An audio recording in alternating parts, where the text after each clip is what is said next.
నేను రాసుకొచ్చిన కథలోని మన హీరోకి మాటలు రావు, మన హీరోయిన్ కి చెవులు వినపడవు. ఇలాంటి డిఫరెంట్ స్టోరీ నాకు కావాలి, చెప్పండి చెప్పండి. సార్, మన హీరో ప్రతిరోజు రాత్రి 12 గంటలకి ఊరు చివరున్న శ్మశానం దగ్గరికి వచ్చి ఓ మంచి పాట పాడేవాడు. అప్పుడే నిద్రలోకి జారుకుంటున్న హీరోయిన్ ఆ పాట విని నాట్యం చేసుకుంటూ హీరో దగ్గరికి వచ్చేది. వాళ్ళు కాసేపు అప్పుల గురించి, కష్ట సుఖాల గురించి మాట్లాడుకుని తర్వాత వాళ్ళ ఇళ్లకి వాళ్ళు వెళ్లిపోయేవారు. ఒక రోజు పుట్టి గుడ్డోడైన హీరోయిన్ వాళ్ళ బాబాయ్ శ్మశానంలో చేతబడి చేస్తున్నప్పుడు అతని కంట్లో వీళ్ళిద్దరూ పడ్డారు.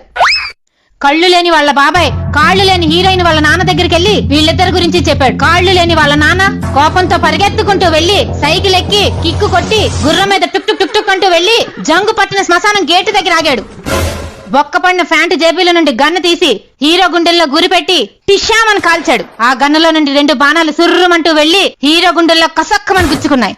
ఆ నొప్పి తట్టుకోలేక హీరోయిన్ గిలగిలా కొట్టుకుని చచ్చిపోయింది. ఇదే సార్ నా కథ. ఎలా ఉంది?